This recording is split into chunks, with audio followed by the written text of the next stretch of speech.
Good morning बच्चों। आज class 12th के फिजिक्स में अभी तक आप लोग नए चैप्टर संधारित्र में चालक, विद्युतरोधी पदार्थ, परावैद्युत पदार्थ और परावैद्युत पदार्थ कितने प्रकार होते हैं? 2 प्रकार के, ध्रुवीय प्रकार परावैद्युत और अध्रुवीय परावैद्युत के विषय में पढ़ा। आइए आज हम अपने नेक्स्ट टॉपिक पर चलते हैं, चालक की धारिता। चालक की धारिता क्या होती है? धारिता मतलब क्या होता है? क्षमता। धारिता मतलब क्या होती है? क्षमता। यानी किसी चालक की धारिता क्या होती है? उस चालक की क्षमता कहलाती है। उस चालक की क्या होती है? क्षमता कहलाती है। या हम दूसरे रूप में अगर देखना चाहें तो चालक की धारिता सूत्र के रूप में अगर देखना चाहें तो चालक की धारिता क्या होती है? चालक में प्रवाहित आवेश तथा आवेश के कारण उत्पन्न विभव।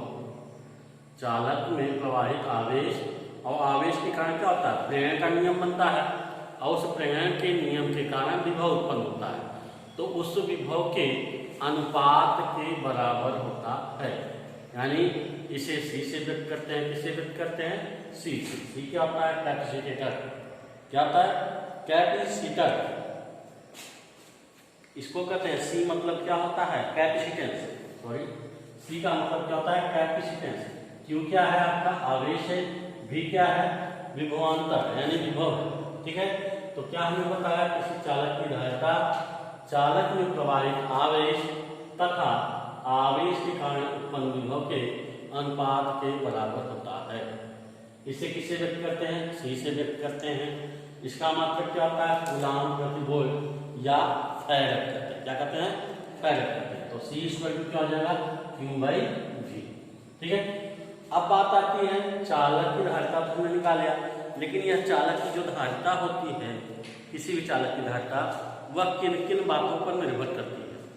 चालक की धारिता जो होती है वह किन किन बातों पर निर्भर करती है? तो अगर हम सपोज दैट हम मान लें कोई चालक है, मानते कोई चालक है, ठीक है, अब उसका क्षेत्रफल अगर हम ये चालक मान लें, अगर इसका क्षेत्रफल हम मान लें क्या है?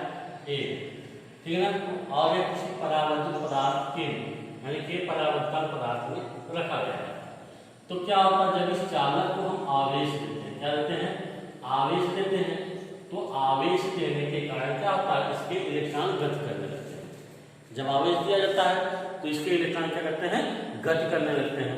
अब गति जब करते हैं तो कुछ इलेक्ट्रॉन क्या होते हैं? मुक्त हो जाते हैं। कुछ इलेक्ट्रॉन क्या होते हैं? मुक्त हो जाते हैं और कुछ इलेक्ट्रॉन क्या होते हैं?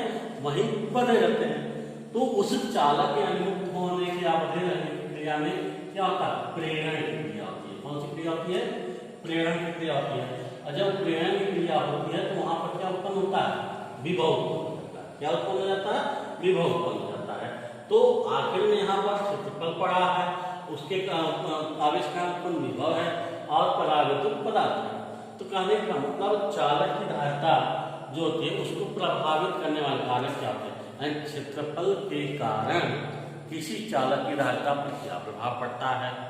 परावैद्युत पदार्थ अगर कोई दूसरा हो, कई प्रकार के परावैद्युत पदार्थ, जैसे निर्वात में अगर रखा है तब क्या होगा? वायु में रखा है तब क्या होगा? जल में रखा है तब क्या होगा? या कांच में रखा है तब उसकी चालक की धारिता में क्या प्रभाव पड़ता है?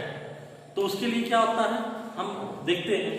पहला क्या है कि चालक की जो धारिता होती है वह क्षेत्रफल, यानी अगर चालक का क्षेत्रफल A है तो चालक की धारिता जो होती है क्षेत्रफल जितना अधिक होगा। क्षेत्रफल क्या होगा? क्षेत्रफल जितना अधिक होगा। क्षेत्रफल जितना अधिक होगा उसकी धारिता उतनी ही बढ़ती चली जाएगी। ठीक है ना, यानी क्षेत्रफल अगर क्षेत्रफल जितना अधिक, यानी अगर क्षेत्रफल का मान 2 है, 2 गुना है, तो उसका जो धारिता होगी वो भी क्या होगी? 2 गुना हो जाएगी। कहने का मतलब कि चालक की धारिता क्षेत्रफल के अनुक्रमानुपाती होती है। ठीक है ना, पहला कंडीशन आ गया, चालक की धारिता क्षेत्रफल के अनुक्रमानुपाती थी। अनुक्रमानुपाती मतलब अगर चालक क्षेत्रफल बढ़ रहा है तो उसकी धारिता भी बढ़ेगी। अगर क्षेत्रफल घट रहा है तो चालक की धारिता भी क्या हो जाएगी, घट जाएगी। ठीक है। दूसरा क्या है, विभव। विभव हमने क्या बताया कि आवेश यानी चालक को आवेश दिया तो इलेक्ट्रॉन इधर उधर हुए यानी मुक्त हुए या बद्ध हुए, तो उनकी क्रिया यानी आवेशों के मतलब आवेशों का धनावेश इत्यादि आवेशित होने की क्रिया का कारण क्या होता है, प्रेरण उत्पन्न हो रहा है। और उस प्रेरण की क्रिया हो रही है तो प्रेरण की क्रिया के कारण क्या हो रहा है, विभव उत्पन्न हो रहा है। तो क्या होता है, यह जो चालक में विभव उत्पन्न हो रहा है वह चालक की धारिता को प्रभावित करता है। कहने का मतलब कि विभव जितना कम होगा चालक की धारिता उतनी अधिक होगी। विभव जितना कम होगा चालक की धारिता उतनी अधिक होगी। कहने का मतलब जब चालक विभव कम हो रहा है तो चालक की धारिता अधिक हो रही है, तो कहने का मतलब कि चालक की जो धारिता है वह विभव की क्या होती है, व्युत्क्रमानुपाती है। क्या होती है, व्युत्क्रमानुपाती होती है। यानी अगर विभव 3 है तो चालक की धारिता क्या हो जाएगी, 1/3 हो जाएगी। या विभव अगर 2 है तो चालक की धारिता क्या हो जाएगी, 1/2। यानी विभव जितना ज्यादा होगा धारिता उतनी कम होगी और विभव जितना कम होगा धारिता उतनी अधिक होगी। तो इस तरह से वह किस पर निर्भर कर रहा है, विभव पर। विभव पर क्या हो गया कि चालक की धारिता चालक में प्रवाहित आवेश के कारण उत्पन्न जो विभव होता है वह क्या होता है, चालक की धारिता के व्युत्क्रमानुपाती यानी C प्रोपोर्शनल 1/V। ठीक है। अब तीसरी कंडीशन आती है कि परावर्तित पदार्थ या परावर्तित पदार्थ। जैसा कि हम जानते हैं कि भिन्न भिन्न पदार्थों का परावर्तित पदार्थ यानी परावर्तन, भिन्न भिन्न पदार्थों का परावर्तन, जैसे अगर हमने मान लिया वायु है, कांच है और जल है, ठीक है, और ठोस पदार्थ है, ये सब भिन्न भिन्न पदार्थ है। ये क्या है, भिन्न भिन्न पदार्थ है। तो इन भिन्न भिन्न पदार्थों के जो परावर्तांक होते हैं, भिन्न भिन्न पदार्थों क्या होते हैं, परावर्तांक। ठीक है। परावर्तांक जो होता है वह भिन्न भिन्न होता है। वह क्या होता है, भिन्न भिन्न होता है। तो जब अगर वायु का सपोज अगर से मानते हैं 1.5 है और जल का 1 है, तो देखिए यहाँ पर जल का 1 है तो यहाँ पर क्या होगा, धारिता 1 ही होगी। ठीक है। और यहाँ पर वायु क्या है, 1.5 है तो धारिता क्या हो जाएगी, गुना हो जाएगी। कहने का मतलब क्या हुआ कि चालक की धारिता माध्यम के परावर्तांक के समानुपाती होती है। यानी धारिता परावर्तमान जितना अधिक होगा धारिता का मान भी उतना ही अधिक होगा।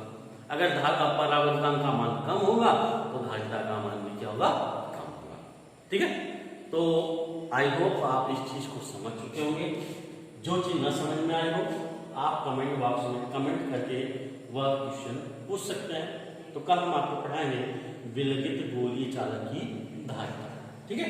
आज के लिए बस इतना ही।